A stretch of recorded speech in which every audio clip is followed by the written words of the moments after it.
বাংলাদেশ প্রকৌশল বিশ্ববিদ্যালয় বুয়েট শিক্ষার্থী আবরার ফাহাদ হত্যা মামলায় ২০ জনের মৃত্যুদণ্ড ও ৫ জনের যাবজ্জীবন কারাদণ্ডাদেশ দিয়ে হাইকোর্টের ১৩১ পৃষ্ঠার পূর্ণাঙ্গ রায় প্রকাশ করা হয়েছে।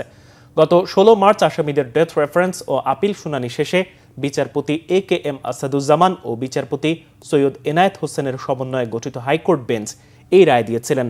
২০১৯ সালের ৬ অক্টোবর বুয়েটের শেরেবাংলা হল থেকে তড়িৎ ও ইলেকট্রনিক প্রকৌশল বিভাগের দ্বিতীয় বর্ষের ছাত্র আবরার ফাহাদকে পিটিয়ে হত্যা করে ছাত্রলীগের নেতাকর্মীরা। এ ঘটনায় আবরারের বাবা বরকতুল্লাহ ঢাকার চকবাজার থানায় মামলা করেন। এই মামলায় ২০২১ সালের ৮ ডিসেম্বর রায় দেন ঢাকার দ্রুত বিচার ট্রাইব্যুনাল ১। রায় বিচারক বলেছিলেন, আসামিরা পরস্পর যোগসাজশে একে অপরের সহায়তায় শিবির সন্দেহে আবরার ফাহাদের বিরুদ্ধে মিথ্যা, বানোয়াট ও ভিত্তিহীন অভিযোগ আনেন এবং নির্মম ও নিষ্ঠুরভাবে পিটিয়ে তাকে হত্যা করেন।